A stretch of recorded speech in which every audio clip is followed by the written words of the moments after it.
I look forward to seeing you in church. God bless. Yes, so the president has spoken to calm us down, but usually when the president speaks, it makes us more anxious. Like we were joking that we were like feeling okay until Prime Minister Lee Hsien Loong made his video. We're like, oh, he's serious now. Because he came out, and then the president made one, like, oh, he's serious now. But I think it's a time where it's normal to feel anxious, and as been shared, we're trying our best to maintain the service and to protect everybody. So one of the things we have to do from next week onwards is we're not going to provide fellowship lunch. In fact, we are discouraging people from staying back and gathering for lunch altogether. So if you want to still bring food, I will suggest that you meet in somebody's house, but not in big groups, not in big groups. Today, we'll still be providing bento lunches, so pick up a pack and eat, or you can bring it home to eat with you. So today's the last fellowship lunch. Is not our SDACC culture, right? We are known to provide good food at lunches, but because of the current situation, we have to be sensitive to that, and we will not have lunch until we'll further notice, and we'll let you know when we'll resume, and we pray that it'll be very soon. The title today is called Looking Up, and in fact, what inspired it was not looking up, was looking down. Yesterday, I was driving past. You know what day is yesterday? You realize, like, yesterday was Friday. No.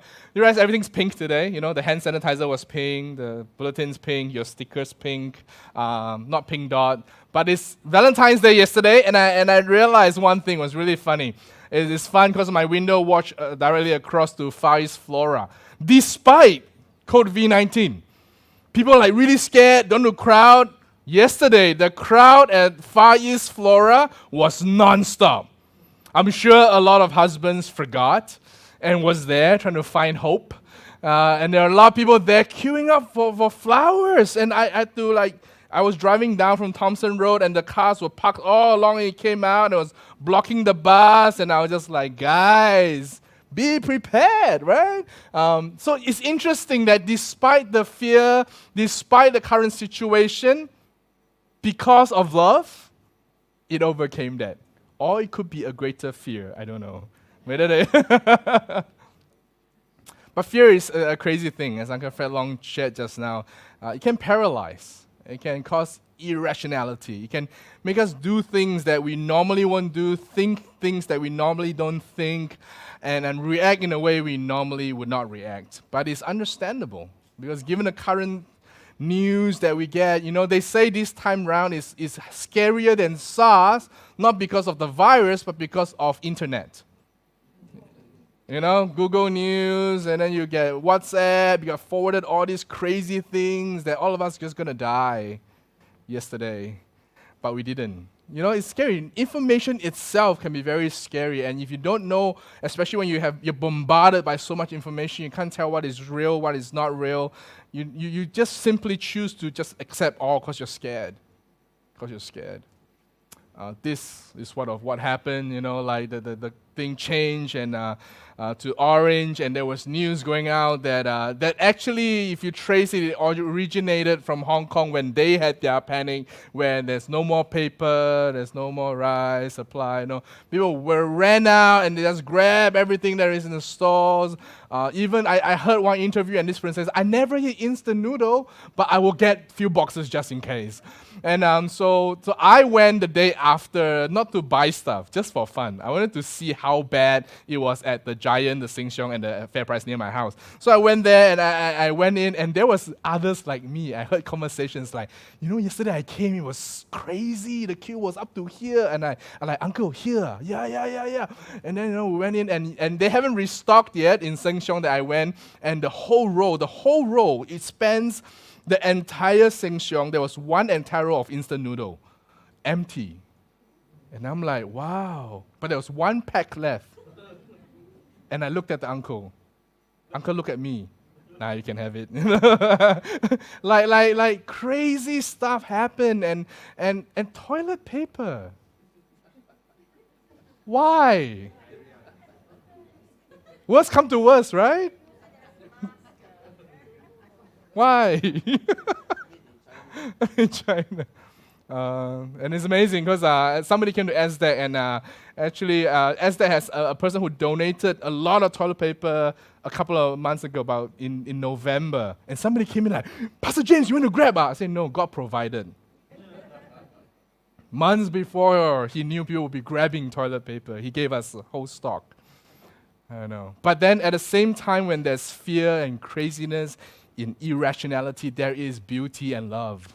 This is what happened in Pongo, the block directly across from our dear friend Lionel C. So there's people who actually, in the midst of deprivation of face mask and no hand sanitizer, people actually voluntarily put it in the lift for people to use. And they even have like cute face masks. They got cute design, and to share the love that they wanted to show people in the midst of this current situation. And I called Lionel. I said, hey, Lionel, is it only that block? He said, no. Right after that, the next day, my block had it too. And then it started spreading around the block. And you saw from the photo that Uncle Fred shared, they went to the MRT station and they started giving out of these face masks to those who don't have. When there's fear, there's love. You know, in the midst of fear, the thing to overcome fear is, it's not courage, it's not boldness, it's not bravery. The scripture tells us that the thing that we need to overcome fear is love. In 1 John 4:18, there is no fear in love, but perfect love casts out fear, for fear has to do with punishment, and whoever fears have not been perfected in love. And you look at that like, wow, I want to have love to overcome fear, but I'm not perfect. I'm not perfected in love. So what is this I'm feeling?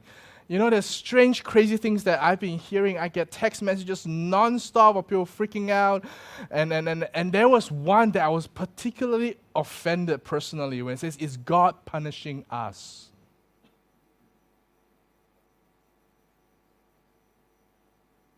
Do you believe that?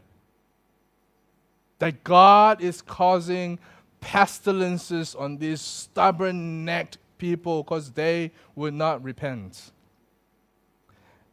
And I was going to react. I was going to write a whole dissertation back to this person, right? I was just like, whoa, what is going on? I decided to reply with 3 words. I said, I love you. The guy just stopped.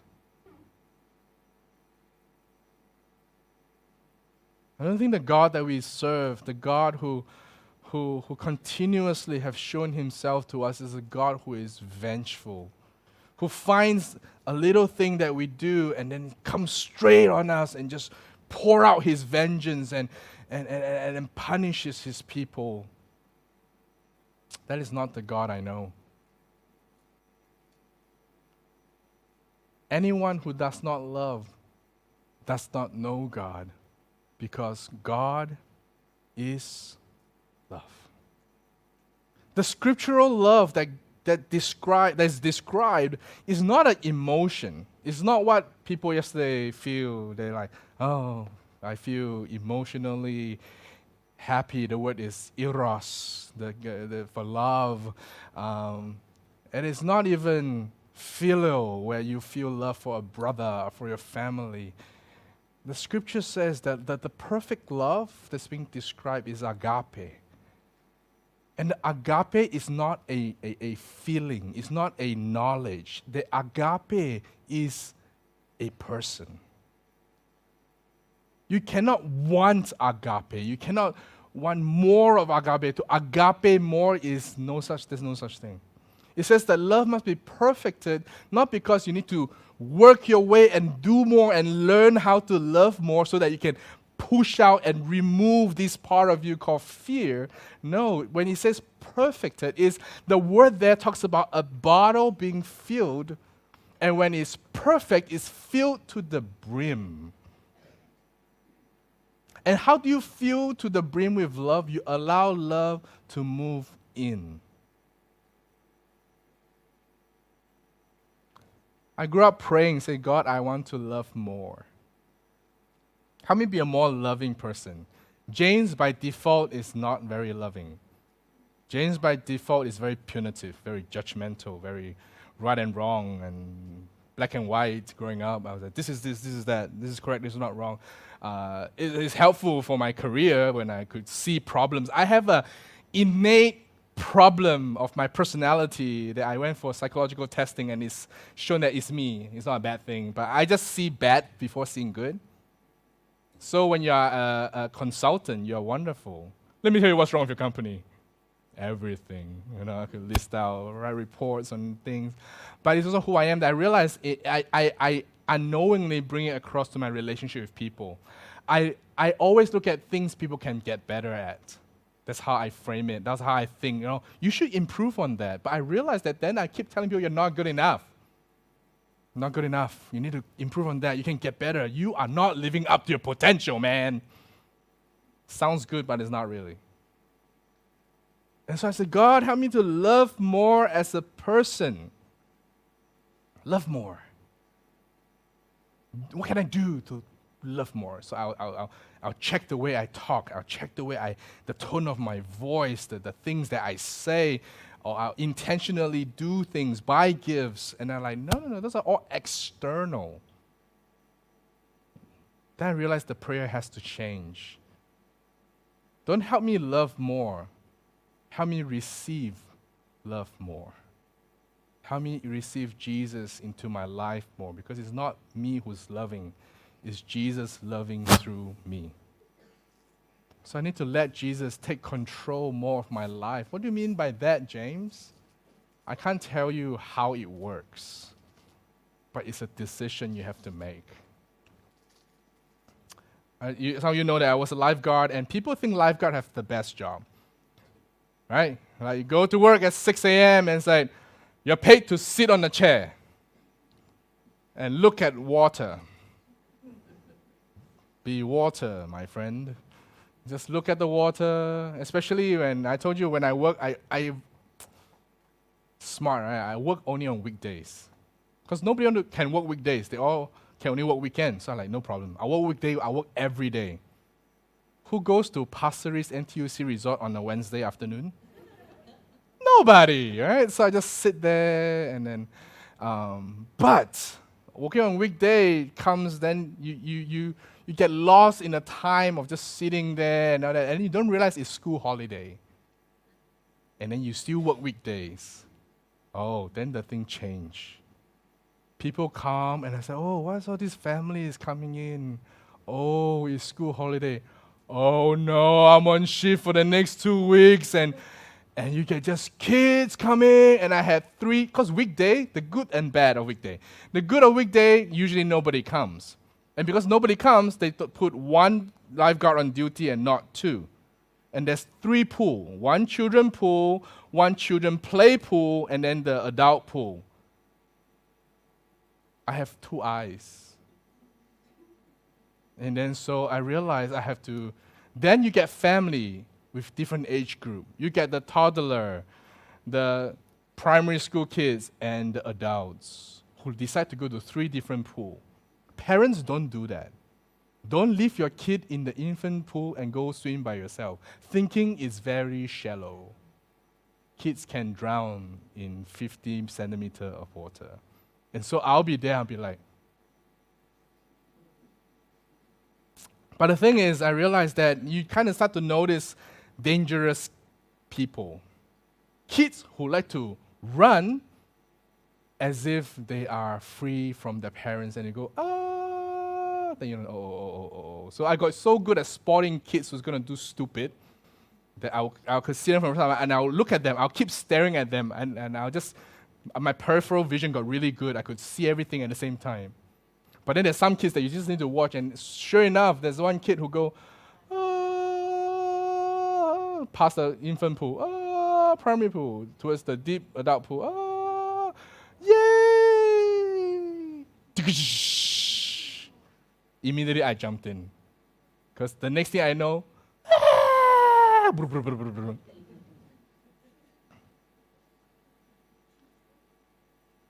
the Bible has a similar story. Take me to Matthew 14. We know this story. But do you know the story? In Matthew 14, verse 22, grown man, Matthew chapter 14, verse 22 says, immediately Jesus made the disciples get into the boat and go before him to the other side while he dismissed the crowd. And after he had dismissed the crowd, he went up on the mountain by himself to pray. And when evening came, he was there alone. But the boat by this time was a long way from the land, beaten by the waves, for the wind was against them. In the fourth watch of the night, he came to them walking on the sea. But when the disciples saw him walking on the sea, they were terrified and said, "It's a ghost." It's strange, huh? Still believe in ghosts. And they cried out in fear. But immediately Jesus spoke to them, saying, "Take heart, it is I, do not be afraid." And Peter. And Peter answered him, "Lord," note the key word, "if it's you, command me to come to you on the water." He said, "Come." So Peter got out of the boat and walked on the water and came to Jesus. But when he saw the wind, he was afraid, and beginning to sink, he cried out, "Lord, save me." Jesus immediately reached out his hand and took hold of him, saying to him, "Oh, you of little faith, why did you doubt?" And when they got into the boat, the wind ceased, and those in the boat worshipped him, saying, "Truly, you are the Son of God." So this story, you read this story and say, wow, amazing. Jesus walking on water. Peter tried to walk on water. Peter sucked. Peter sank, and Jesus came, saved him. Jesus awesome. Jesus wonderful. But did you realize that before that even happened, that Jesus asked the disciples to go out? He's going to dismiss the crowd. That was not the only reason. Do you remember what happened just before this? His cousin was just beheaded. John the Baptist, the guy he kind of grew up with, who understood who he was, who he didn't really have to explain himself to, has just been killed. So not only that, he needed to dismiss the crowd, he needed to go up to the mountain by himself to pray, to ask for strength. See, Jesus exemplifies for us, followers of Christ today, what we can and should feel and what we need to do about it. Jesus is not one who doesn't understand sadness, doesn't understand fear, doesn't understand confusion. Jesus, at a point when his cousin was beheaded, praised him, but at the same time had to hold on to something that emotionally I can tell you he doesn't feel was the answer. He knew what was right, but I bet he was feeling all the crazies. That he needed to go up to the mountain, spend time with God alone, and says, "God, I need strength."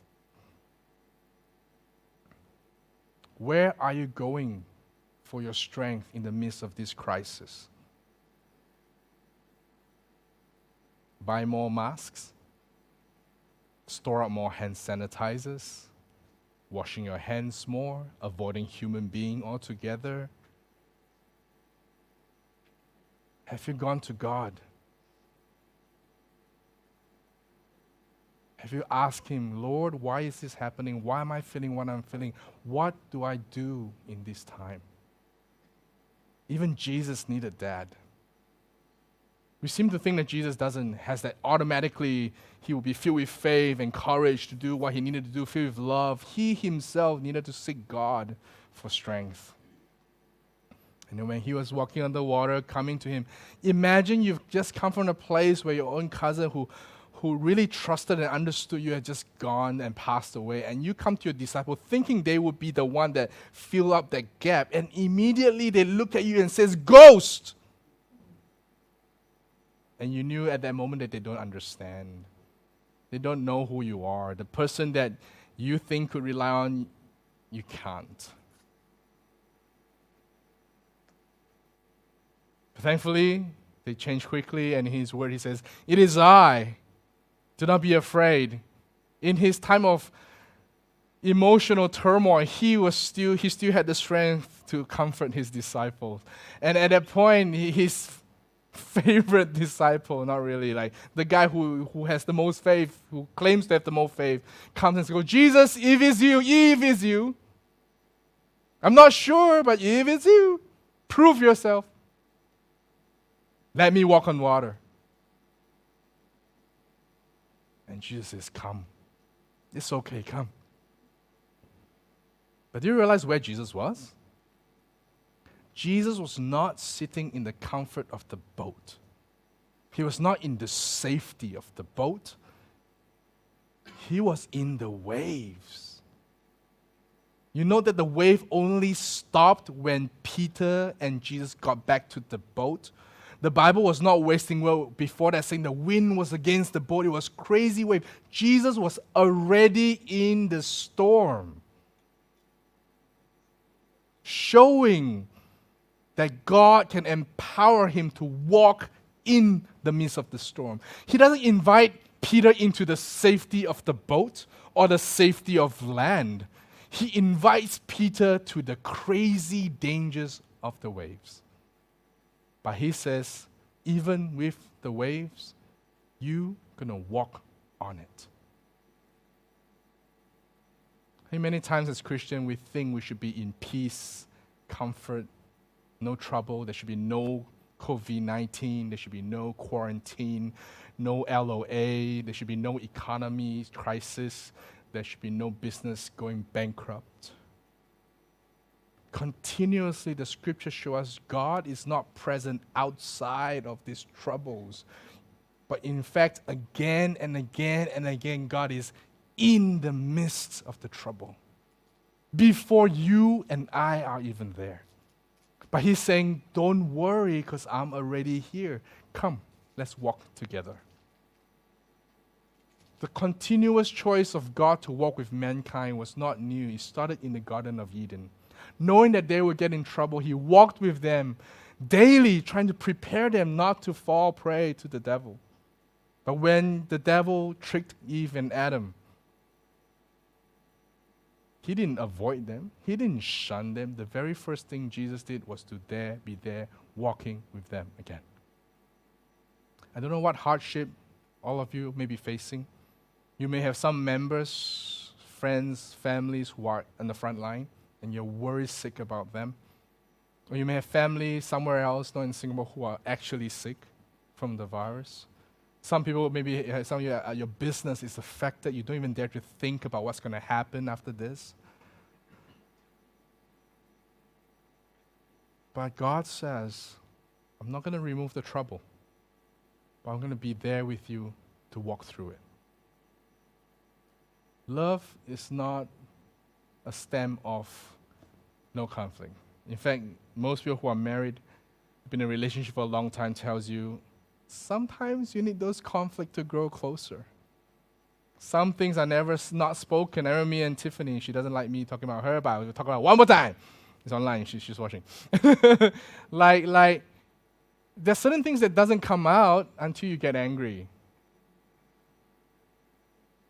All right, just being honest. Suddenly you're angry, you say, I really hate the way you wash dishes. What's wrong with the way I wash dishes? That's not a real, that's just an example. I don't hate the way she washes dishes. And then it comes out, and then it's like, then you get angry, you fight, but then after you calm down a little bit, you're like, why do you hate the way I wash dishes? You always wet the whole floor. And then you stop wetting the floor, and then you love each other more, you care for each other more. But sometimes it's necessary, because humans, we bury, we think cordialness is love. No, honesty is love. It says, come. And when Peter got distracted, when Peter saw the circumstance, he got afraid.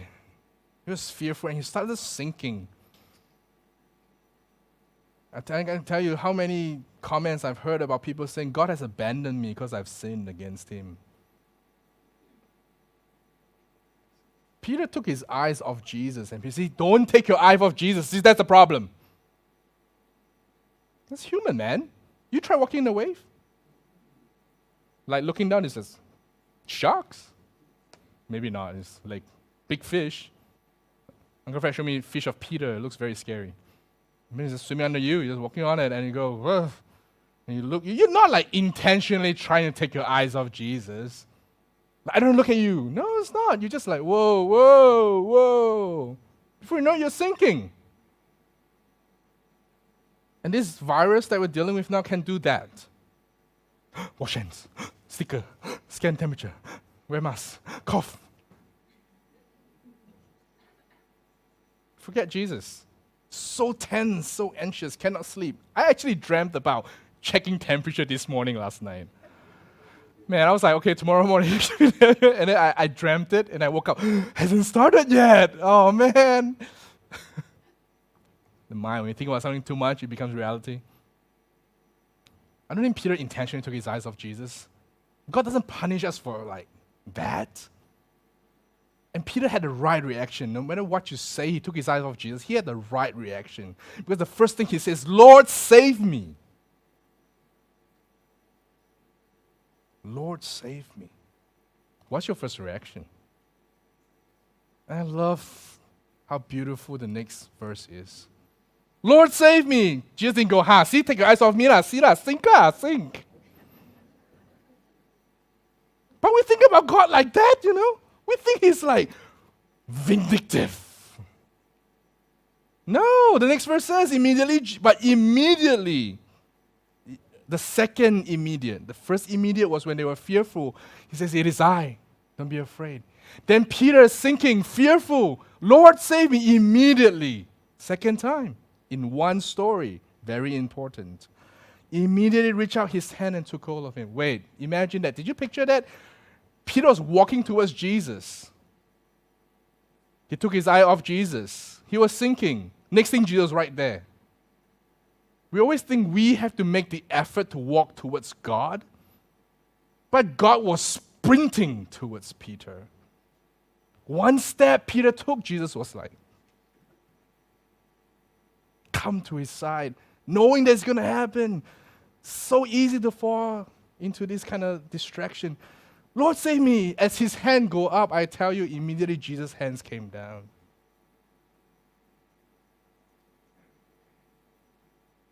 What you gonna do in times like this?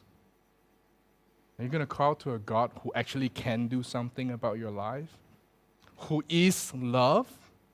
Not have love, who is love. Who have the ability to immediately drive out your fear. You're not going to feel better immediately, but cognitively you have to choose to say, God, I'm not going to let fear reign in my life. I'm not going to let the circumstance reign in my life. I'm going to let you, who is love, reign in my life. And let you drive out the fear. Not by what I do, but what you can do. Honestly, Christians are very helpless. And that's a good thing, because a lot of things, if it's up to me, I won't be able to do it. It says, God, even till today, though we may not be walking on actual lake and sinking actual water, God is reaching out from heaven and says, call out and I'm here for you. So SDACC, if you face fears, troubles, uncertainty about your future, I have nothing else to offer you but Jesus.